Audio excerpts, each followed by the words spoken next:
les lignes, le podcast de l'équipière qui raconte le football féminin du vestiaire au terrain.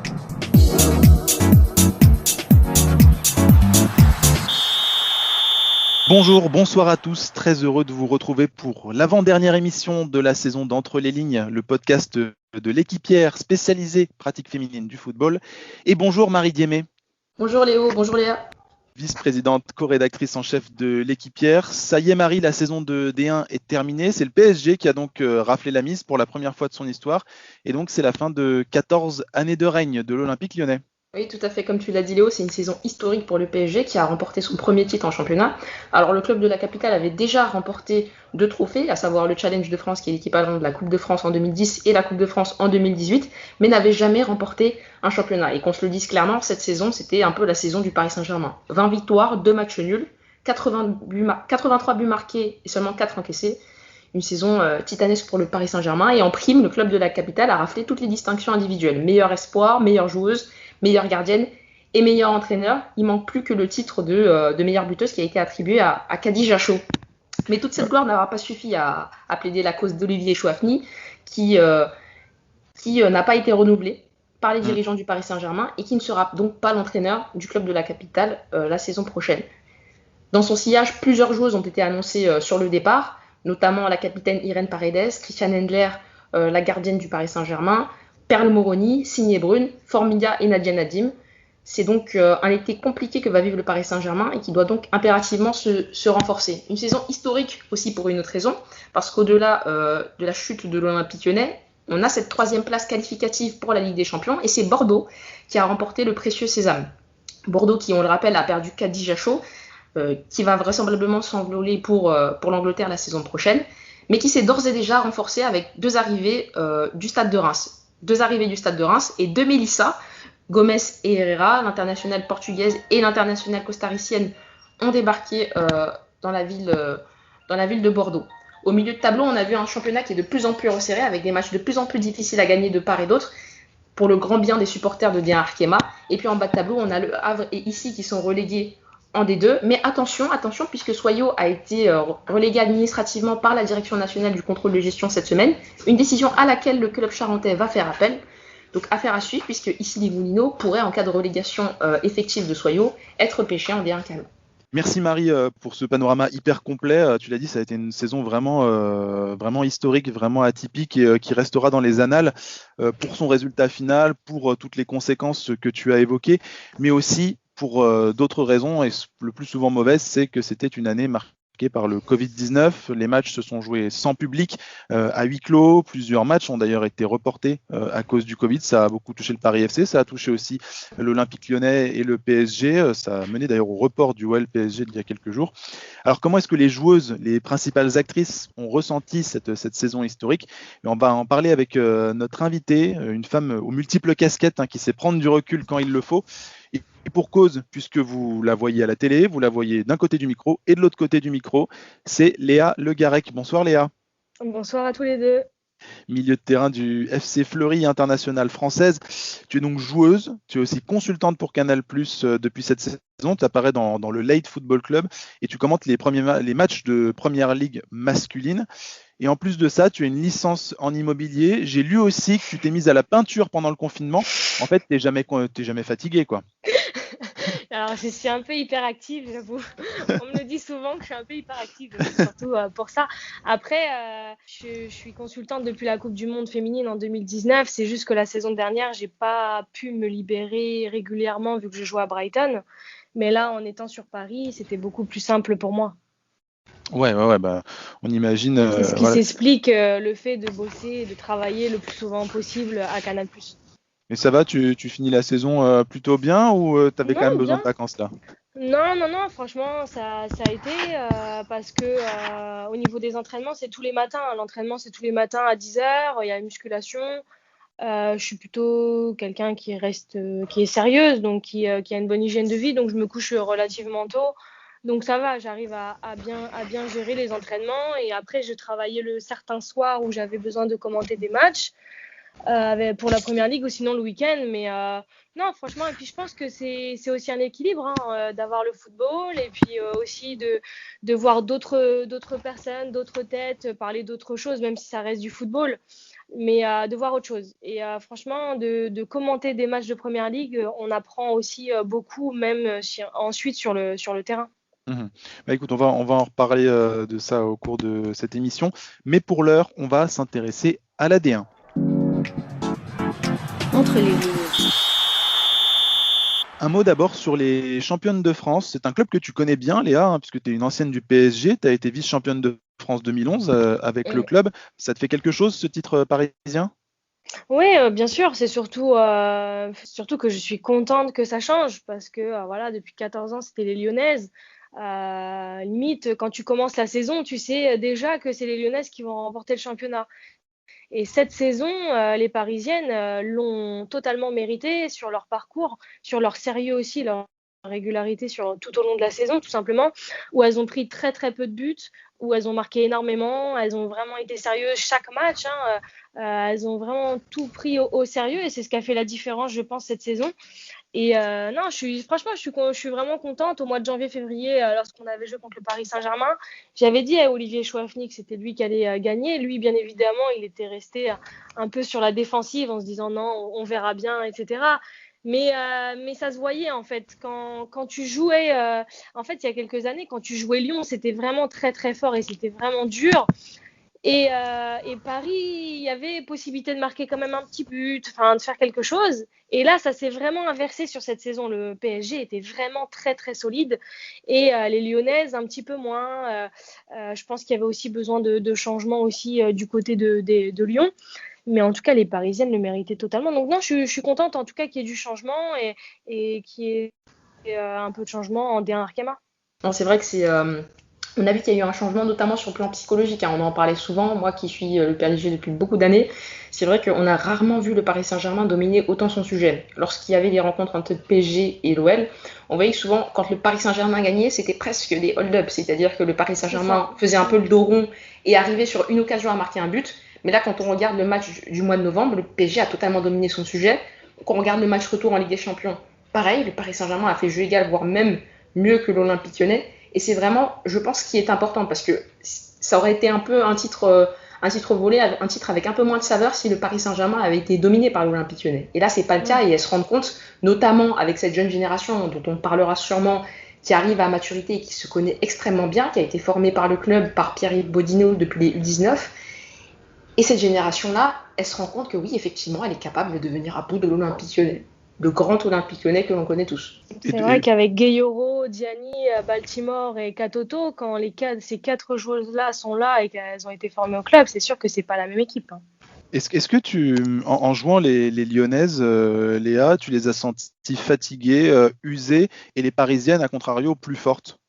Alors, les Lyonnais, je les ai trouvées fatiguées plutôt en début de saison. Et je pense que c'est là où elles ont perdu des points. Plutôt en début de saison. Là, je t'avoue, je vais pas te dire que je les ai senties fatiguées vu ce qu'elles nous ont mis vendredi dernier. Ouais.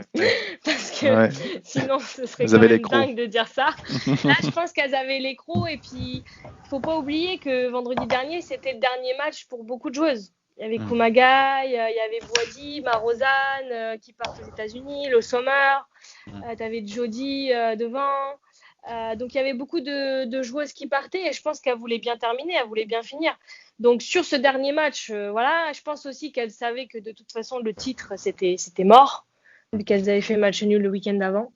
Mais moi je pense que c'est surtout la fin d'un cycle à Lyon. Il y a beaucoup de joueuses qui sont là depuis des années, elles ont tout gagné. Au bout d'un moment, on doit s'en lasser. Je suis désolée de le dire, mais je pense que tu te lasses de tout rafler. Et je pense que c'est aussi un bon coup, une bonne chose qu'a senti un peu Jean-Michel Aulas pour toutes ces choses-là. Une chose qu'il a très bien fait d'ailleurs, c'est de racheter la franchise de l'Olé Reign aux États-Unis pour permettre à des joueuses de faire des piges et de s'aérer un peu l'esprit. Parce que quand vous êtes une Eugénie Le Sommer, ça fait plus de 10 ans que vous évoluez à l'Olympique Lyonnais, vous avez besoin de découvrir autre chose. Qu'est-ce qui vous motive encore ? Aux États-Unis, si vous regardez bien, il faut avoir quasiment 30 ans, plus de 30 ans pour aller jouer là-bas. Là, on voit Gaëtan Tiné qui va partir là-bas. Eugénie Le Sommer, Marozane, Boadi, elles ont toutes la trentaine. Ouais, tout à Et fait. elles veulent finir, je pense qu'elles veulent finir leur carrière aux États-Unis parce que c'est un rêve de jeune fille en fait de partir jouer aux États-Unis parce que c'est ce qui se fait le mieux. C'est là où on joue devant 30 000 spectateurs pour un match de championnat. C'est très développé et forcément c'est les meilleures joueuses du monde qui jouent là-bas. Donc c'est pour ça. C'est clair. Et puis on se souvient d'Amandine Henry aussi qui avait fait une pige à Portland. Voilà. Et bon, elle était déjà expérimentée, certes, mais on voit que le niveau physique, ça lui a apporté aussi quand même un supplément d'âme. Et en équipe de France aussi, ça lui a permis de rebondir d'une très très belle manière. Exactement. Et l'OL Reign s'est montré ambitieux en effet en récupérant des joueuses hyper intéressantes. Il y a Alana Cook également qui vient de rejoindre l'OL Reign, ce qui est quand même un très beau coup. Et d'ailleurs, c'est l'un des symptômes aussi de ce qui se passe également au PSG, de manière un peu plus... Parce que si du côté lyonnais, c'est vrai qu'on peut sentir une certaine lassitude, une usure et peut-être une fin de cycle, au PSG, c'est beaucoup plus surprenant de voir Signe Brun, Christian Endler, Perle Moroni et Alana Cook rejoindre soit l'OL Reign, soit l'Olympique Lyonnais. Comment est-ce qu'on explique ça, Marie-Elia ? Moi, je pense que c'est un manque de reconnaissance de la direction du Paris Saint-Germain. Je pense que voilà, là sur la fin, on voyait Leonardo qui était présent, mais il ne faut pas oublier qu'au match retour de la Ligue des Champions, PSG Lyon PSG, il n'y avait personne de la direction du PSG qui était présent parce qu'il y avait encore les garçons qui étaient encore en lice, etc. Et je pense que c'est la direction du PSG qui met un peu trop de temps à leur montrer de l'intérêt. Et on se souvient de l'été dernier où Gianni, elle était à la limite de signer à Lyon. Et au final, il a fallu attendre limite qu'elle signe à Lyon pour que le PSG se bouge et lui fasse un vrai contrat. Ouais. Et en fait, les Parisiennes, on a l'impression qu'elles sont obligées d'aller au bout. Et puis au final, au dernier moment, tant pis, elles signent. Et puis c'est trop tard. Le PSG, il se réveille trop tard. Et du coup, ils n'arrivent pas à garder leurs joueuses. C'est ça, exactement. Léa, tu parles de timing. Mais c'est vrai que le PSG a toujours tendance à être à contre-temps. On va toujours prendre cet exemple de 2016. Donc vous avez l'année 2015 qui est particulièrement réussie pour le Paris Saint-Germain, qui réussit à se hisser en finale de la Ligue des Champions contre Francfort de Jennifer Marochan et qui perd. Et la saison suivante, vous avez Jessica Ouara, Caroline Seger qui est capitaine de l'équipe, Keira Amraoui et Kenza Dali qui partent à l'Olympique Lyonnais. Et on sent que c'est pas forcément, en dehors de Jessica Ouara, c'est pas forcément des joueuses dont l'Olympique Lyonnais a nécessairement besoin. Mais ça a de quoi faire mal au Paris Saint-Germain. Et le Paris Saint-Germain n'a pas su anticiper. Il y a des périodes clés pour certaines joueuses, des périodes après les compétitions internationales, après des qualifications en finale de la Ligue des Champions, des périodes qu'il ne faut surtout pas louper pour anticiper des prolongations de contrat. Et on a l'impression que depuis 10 ans que le Paris Saint-Germain est présent vraiment activement sur la scène des féminines, et il y a toujours cette question-là qui revient. Mais cette question-là, elle est nécessairement liée à la question de la gouvernance, puisqu'aujourd'hui, depuis le départ de Bruno Chéroux, il n'y a pas de directeur sportif au Paris Saint-Germain féminin, ce qui est quand même assez dérangeant pour un club qui est présent dans le dernier carré de la Ligue des Champions. Ouais, c'est ça. Il faudra voir en effet, parce que l'Olympique Lyonnais est en train de voir aussi ses prochains recrutements. On parlait de Van de Donk, par exemple, c'est une rumeur qui pourrait l'amener à l'Olympique Lyonnais. Au PSG, en revanche, on n'a pas beaucoup de visibilité aussi sur ça, sur le visage qu'aura l'équipe l'année prochaine. Et ce qui est sûr, c'est que ça annonce une saison prochaine toujours aussi serrée, où l'Olympique Lyonnais va avoir envie, malgré les nombreuses pertes, de reprendre le trône, quoi. Il va falloir déjà qu'ils actent l'entraîneur la sélection du PSG. Parce que tant qu'ils n'ont pas d'entraîneur, je vois pas qui va recruter à sa place en fait, parce que c'est l'entraîneur qui fait son équipe. C'est pas le directeur sportif. Même si on sait très bien que parfois le directeur sportif ou le président ramène des joueurs et que le coach n'est pas forcément au courant ou n'en veut pas. Mais tant que l'entraîneur n'est pas encore arrivé, je vois pas qui vont recruter. Hein. Même en tant que joueuse, tu as envie de savoir qui va être ton entraîneur. S'il a vraiment envie de toi, s'il a vraiment envie de toi, de te mettre dans son projet. Parce que si c'est pour venir, au final, il veut pas de toi et que tu vas être sur le banc, viens pas. Hein. Tout à fait, quand on voit qu'une joueuse historique comme Grazi Hiro, qui a été formée au club du PSG, est capable de refuser une première offre de prolongation, on se dit, mais pour une joueuse qui vient de l'extérieur, comment est-ce qu'elle peut, dans ces conditions, s'engager et monter dans un avion sans pilote ? C'est ça. Ouais, c'est pour ça. Pour ça, non, je pense qu'il y a un problème de... Après, là, apparemment, il y a Ulrich Ramé de Bordeaux qui devrait arriver au PSG, qui devrait être le directeur sportif des féminines. À voir. À voir également. On aura le temps de voir et d'en reparler. L'été promet d'être agité de toute façon côté PSG. Léa, pour en venir à la saison de Fleury, vous finissez donc 9e. Quel regard tu portes sur votre saison? On a fait un très très bon début de saison. On a été plutôt, on est resté 4e, 5e quasiment pendant, je sais pas, on va dire 10-12 journées, je crois. 10-12 journées. Et puis sur la fin, ça a totalement dégringolé.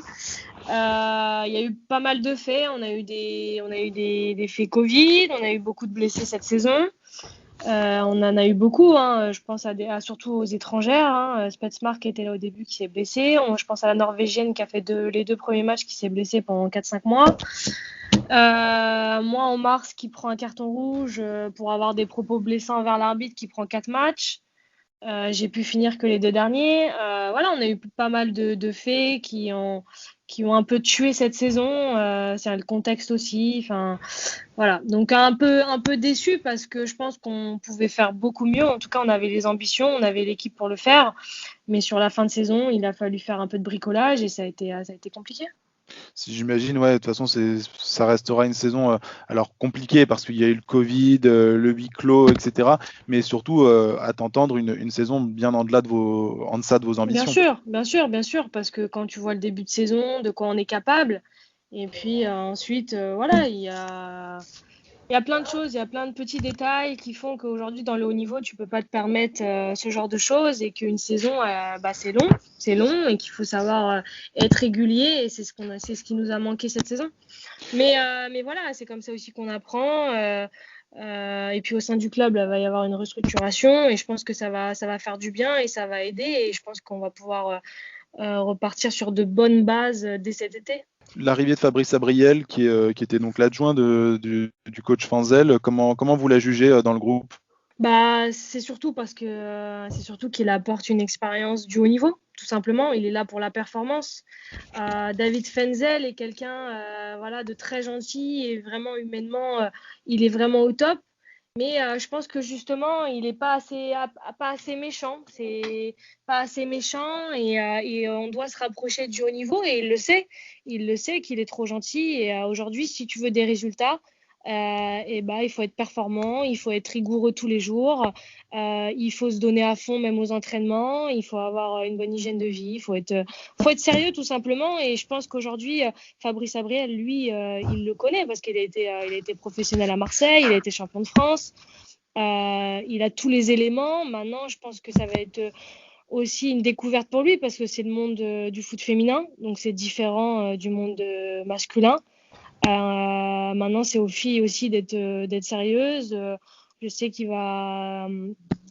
quand même qu'il va y avoir une restructuration aussi au sein du club et du staff.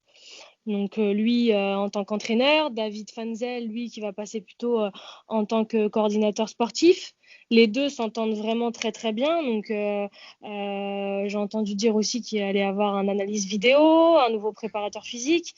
Maintenant, je pense que si Fleury ils mettent des moyens en tout cas pour qu'on se rapproche, on va dire, le plus rapidement possible du haut niveau et du monde pro, parce qu'il ne faut pas oublier que Fleury, ça reste un club amateur. Donc voilà, moi en tout cas, j'ai encore 1 an de contrat et j'espère qu'on fera beaucoup mieux que cette saison et que les objectifs seront atteints, c'est-à-dire être dans la première partie de tableau. Et est-ce que cette saison, la physionomie de la saison de Fleury, elle reflète pas un peu en fait ce qui se passe en Dinamarca, c'est-à-dire que le niveau se resserre de plus en plus, des équipes contre qui vous avez dominé en première partie de saison, notamment Guingamp ou Dijon, ont réussi à vous battre sur la deuxième partie. Ça montre bien que finalement rien n'est gagné. Non, rien n'est gagné. Après, je vous dis, il y a des effets de jeu aussi. Il y a le contexte, des effets de jeu. Je pense qu'il y a certains matchs, on n'a pas été aidés. Voilà, je veux pas critiquer l'arbitrage ou quoi, hein, mais je pense qu'on n'a pas été aidés. Je vous dis, il y a plein de choses, mais bon, c'est comme ça qu'on apprend. Hein. On se dit, voilà, aujourd'hui, on va pas être aidés. Il y aura personne qui sera là pour nous sauver. Donc maintenant, il va falloir mettre ça de côté et puis essayer de pas faire les mêmes erreurs que cette saison. Maintenant, on l'a fait une fois et on le fera pas une deuxième fois. Surtout que vous finissez en plus seulement, il me semble, à 5-6 points de Guingamp qui est cinquième, 6 points de Guingamp, le cinquième.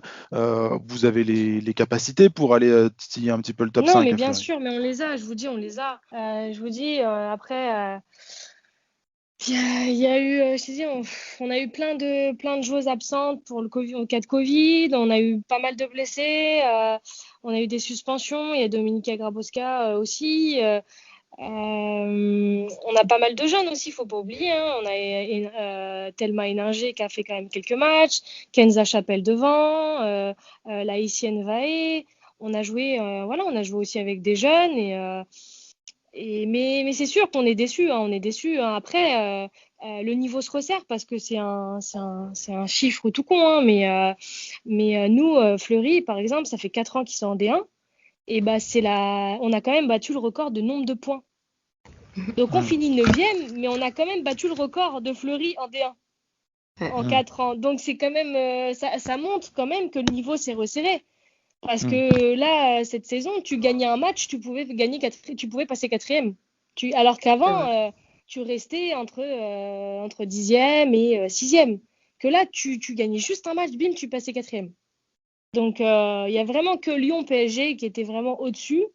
Après, un peu Bordeaux. Et après, le reste, c'était très serré. Hein. Le Paris FC, Montpellier, Guingamp, Dijon, Fleury, Reims.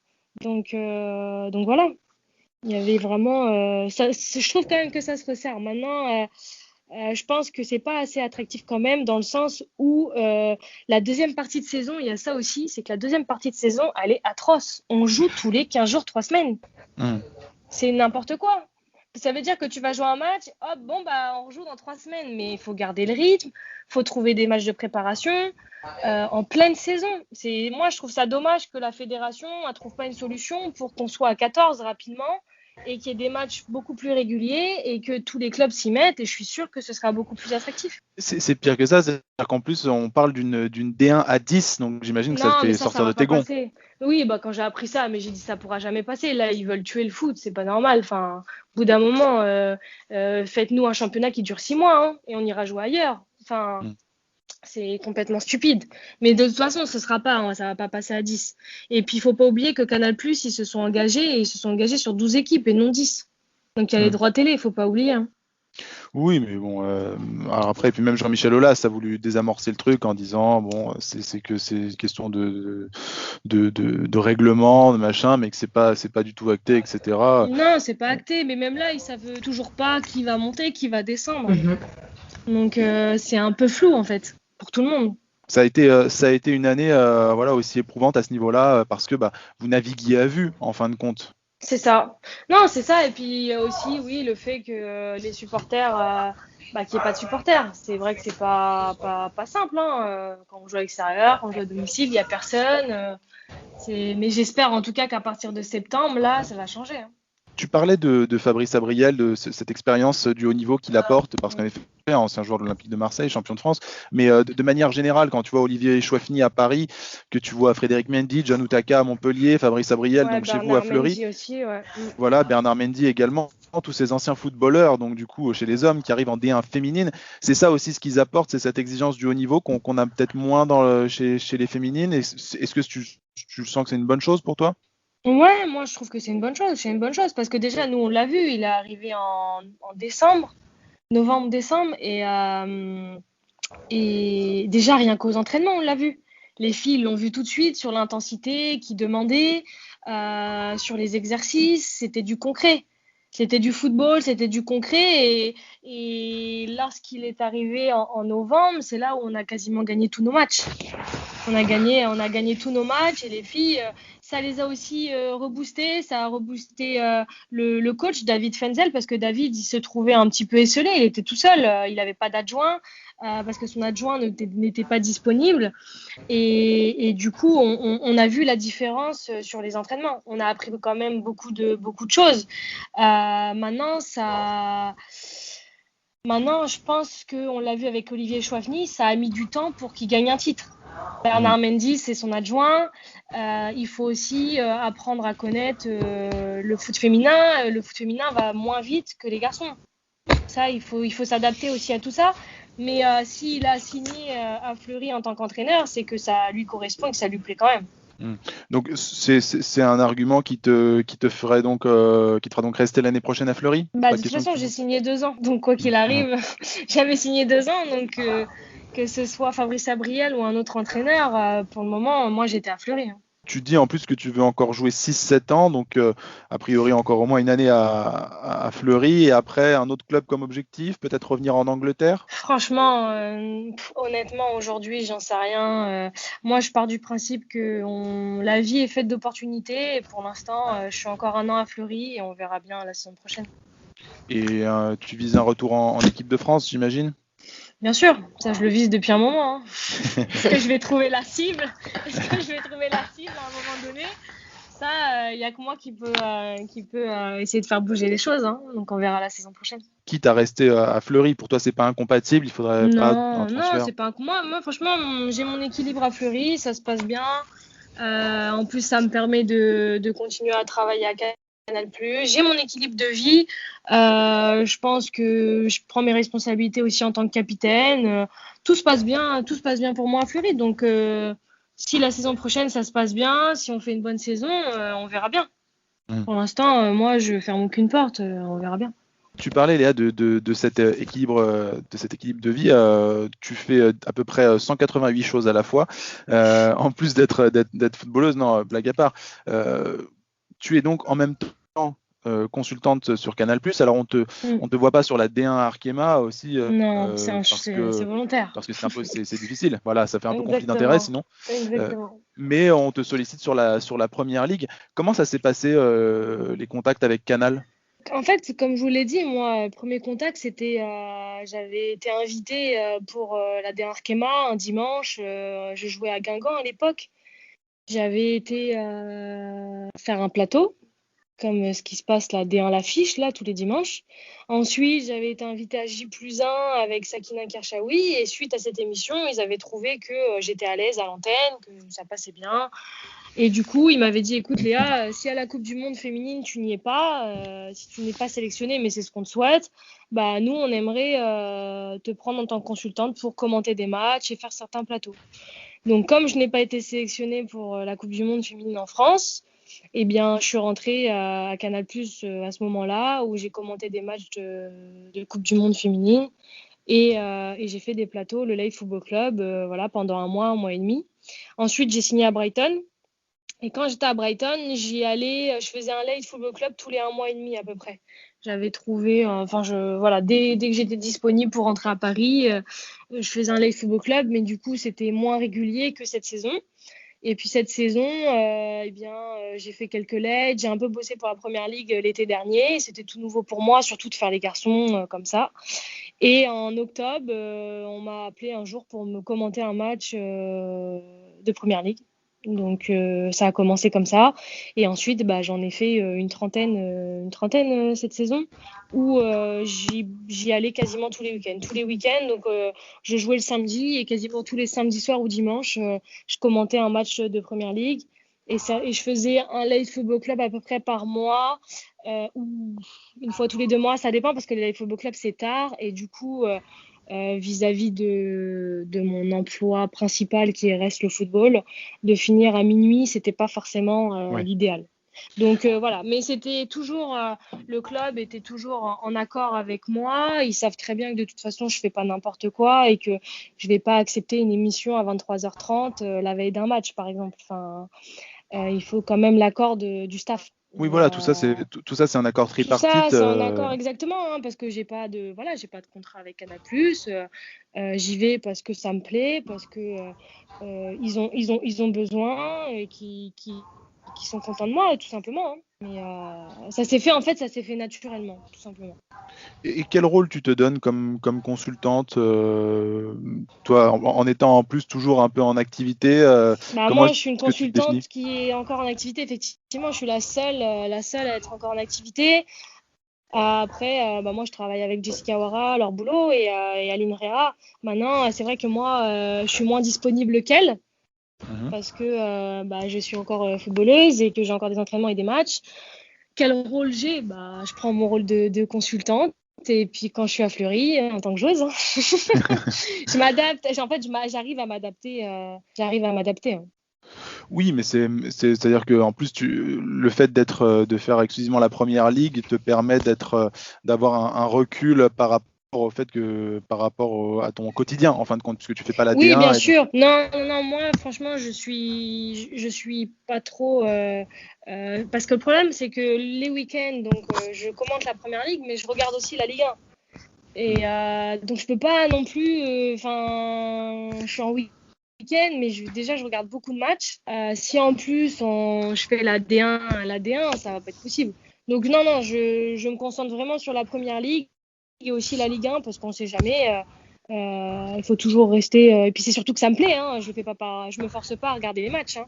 C'est vraiment quelque chose que j'aime. Mais c'est sûr que la D1, non, je n'irai pas parce qu'en tant que joueuse, ça peut être mal vu, ça peut me porter préjudice. Comment tu organises un petit peu comment dire, d'abord en premier lieu tes matchs, est-ce que tu les prépares, et puis ensuite surtout comment est-ce que tu organises tes journées quand tu n'es pas sur le terrain à Fleury et que tu vas à Canal? Bah souvent, je fais les deux dans la même journée. Parce que souvent j'ai entraînement le matin à Fleury et si je bosse à Canal+ pour commenter un match ou un plateau, c'est forcément le soir. Donc c'est plutôt fin de journée. Donc entre les deux, souvent je fais une sieste. Oui, Je me c'est pas repose mal. pour pas avoir un coup de barre le soir. Mais du coup, souvent, je fais une sieste l'après-midi et je prépare. Souvent, mes matchs, je les prépare dans la semaine parce que si je sais que je commente le samedi soir, souvent, je le sais le lundi ou le mardi, peut-être le mercredi au plus tard. Ça me laisse 2-3 jours avant le match, donc j'ai le temps de le préparer. Si on est en déplacement, je le prépare pendant le déplacement. Enfin, maintenant, j'ai pris l'habitude de préparer mes matchs. Au tout début, c'était beaucoup plus long pour préparer mes matchs parce que j'avais pas l'habitude. Mais à partir du moment où tu as tes petites habitudes, ça va vite, hein, ça va vite. Donc, je faisais ça dans la semaine et puis tous les jours, je lis un peu l'actualité du foot, que ce soit en Première Ligue, en Ligue 1, pour rester connecté. Donc tu as trouvé un équilibre d'organisation Je dans suis tes quelqu'un de journées. très organisé dans la vie, à la base. À la base, quand je bossais dans l'immobilier, avant d'être professionnel, j'ai travaillé dans l'immobilier, donc je travaillais dans une agence toute la journée. Et tous les soirs, j'avais entraînement. Donc si tu n'es pas organisé en tant qu'agent immobilier et d'avoir une double casquette où tu es joueuse et tous les week-ends, je partais en déplacement, du coup, ça m'a appris à être organisée. Donc aujourd'hui, franchement, c'est hyper simple parce que j'ai quand même beaucoup de temps libre. Le footballeuse professionnelle, ça nous laisse quand même beaucoup de temps libre. Et c'est quoi le plus dur du coup? C'est être footballeuse, vendre un appart ou autre chose, ou commenter un match? Les trois, je trouve pas ça dur parce que c'est ce que j'aime, donc je trouve pas ça dur. Non, ça va, les trois. Après, disons qu'agent immobilier, c'est quand même beaucoup, beaucoup de travail. Et puis, en fait, mais c'est comme dans le foot. En fait, c'est pareil. En fait, le seul problème de ces trois métiers-là, c'est qu'on décroche jamais. En fait, on décroche jamais. Le foot, on décroche pas parce que là, par exemple, je suis en vacances, mais il y a l'Euro qui commence ce soir. Et dans une semaine, je travaille pour Infosport, pour Canal, pour Infosport, pour l'Euro. Donc, en fait, tu es obligé de rester connecté, tu es obligé de rester informé du foot. Et dans l'immobilier, même si tu vas partir en vacances, il y a forcément un pote à toi qui va te dire, tiens, en fait, je cherche un appart, je cherche une maison, etc. Donc, en fait, le seul problème, on va dire, de ces métiers-là, c'est que tu peux pas décrocher, tu décroches jamais. Mais en même temps, ça me plaît, hein, je suis comme ça. Hein. Ouais, je suis un peu hyperactive. tu le disais voilà, en propos liminaire que tu étais un peu hyperactif, donc ça va, tu as trouvé quelque chose. Après, à un moment, il va peut-être falloir choisir, surtout entre les trois. Oui, de toute façon, le foot, il me reste encore 5-6 ans. Ça va dépendre comment mon corps aussi me suit, des opportunités. Mais ce qui est sûr, c'est que consultante, ça me plaît, et agent immobilier aussi. Tu pourrais faire les deux à l'avenir, même après ta carrière de foot. Moi, je pense que je pourrais être agent immobilier. J'ai déjà pensé être à mon compte, être agent immobilier à mon compte disons, vendre des biens pour des connaissances ou à la recherche de biens pour des gens que je connais. Et ensuite, pas avoir trop de biens d'un coup, on va dire. Pas avoir un gros portefeuille pour pouvoir ensuite être consultante dans la semaine. Oui, si tu trouves ton compte et si tu continues toujours à t'organiser avec la même énergie, a priori, il n'y a pas de souci. Ça devrait aller, ouais. Ouais, ça devrait aller. De toute façon, j'ai besoin de ça. Oui, c'est ça, c'est vital, visiblement. Exactement. Alors, je ne sais pas pour le monde de l'immobilier, mais le monde du consulting à la télé, c'est quand même un milieu très masculin. Alors après, tu l'as dit, tu fréquentes Laure Boulot, Jessica Wara, Aline Riera. Il y a eu une féminisation aussi avec les consultantes. Disons qu'on se connaît, ouais. C'est facile d'évoluer dans ce monde qui reste quand même assez masculin. Après, avec les filles, on se voit peu parce que souvent, il y a seulement une seule fille par plateau. Donc, on va dire qu'on se croise beaucoup plus. Mais moi, j'ai joué avec Jess, j'ai joué avec Laure. J'ai joué avec elle au Paris Saint-Germain quand j'étais toute petite. Et Aline Herrera, je la connais aussi parce que je connais son mari qui était à Clairefontaine avec moi. Donc voilà. Après, oui, c'est un monde masculin, mais en même temps, moi, j'ai joué au foot avec des garçons jusqu'à l'âge de 13-14 ans. Et aujourd'hui, j'ai beaucoup d'amis garçons, donc moi, ça me choque pas. J'ai jamais eu de problème particulier. Non, ça me dérange pas. Je suis pas féministe non plus. Mais voilà, il y a eu tout ce qui s'est passé derrière avec le documentaire de Marie Portolano. Ouais, bien sûr. Non, mais je sais bien. Après, il doit sûrement se passer des choses. Mais moi, je reste vraiment en dehors de tout ça. Parce que en même temps, je suis pas là au quotidien. Moi, je suis là, je viens commenter un match, je viens sur le plateau. L'ambiance est bonne à chaque fois. Moi, j'ai jamais eu de soucis. Et donc, je rentre pas là. On va dire que je rentre pas là-dedans parce que ça me concerne pas. Je suis pas. Mais ça doit exister. Hein. Moi, je dis pas que ça doit exister. Je pense que ça existe de toute façon. Mais moi, je rentre pas là-dedans parce que j'ai jamais rien vu de mes propres yeux. Bah, écoute, tant mieux pourvu que ça dure, et que ça tienne. Bon, en tout cas, en un mot, l'idée pour toi d'ici à la fin de ta carrière, c'est que tu fasses quasiment une transition directe vers autre chose, quoi. Tu raccroches les crampons, le lendemain, t'enfiles le costume d'agente et de consultante en même temps, quoi. Peut-être, je sais pas. On peut pas savoir. Là, c'est sûr qu'aujourd'hui, on me dit souvent, ouais, Léa, pourquoi tu passes pas des diplômes d'entraîneur? Je dis non. En fait, c'est vrai qu'aujourd'hui, ça ne m'intéresse pas. C'est pas quelque chose qui m'intéresse. Je suis passionnée par le football, mais de là à entraîner et d'être tous les jours sur un terrain, non, j'ai pas. Je pense pas. Mais je vous dis, aujourd'hui, c'est qu'une question d'opportunité. Donc, découvrir des choses, j'adore. Donc, là, effectivement, ce serait simple de dire, ouais, je vais finir consultante, je vais suivre les traces de Laure Boulot et Jessica Wara. Et puis, je serai agent immobilier si j'ai le temps et si j'ai envie, parce que de toute façon, j'ai mes cartes professionnelles, donc je peux l'exercer. Mais voilà, on ne peut pas savoir. Faut voir aussi avec Canal+. Voilà, aujourd'hui, j'ai pas de contrat et donc je suis libre et même si aujourd'hui ça se passe très très bien, je suis très contente et effectivement, moi ça me plairait, hein, mais avant j'ai une carrière à terminer.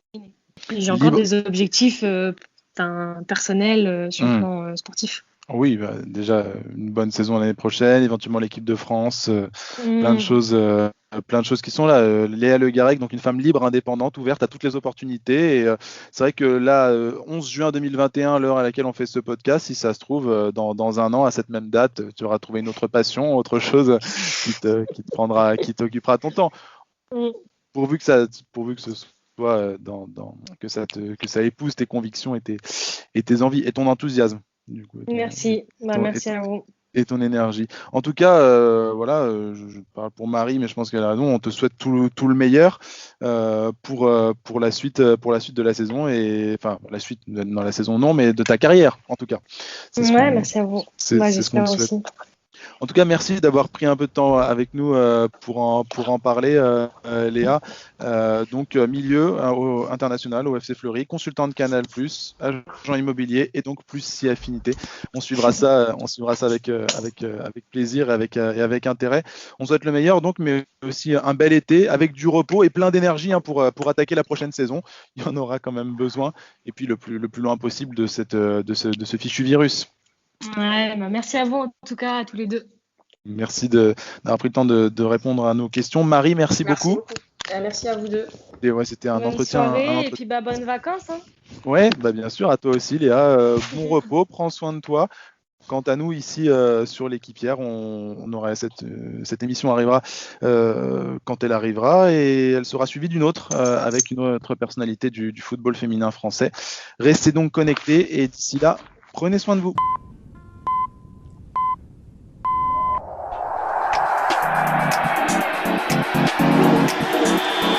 Entre les lignes, le podcast de l'équipière qui raconte le football féminin du vestiaire au terrain.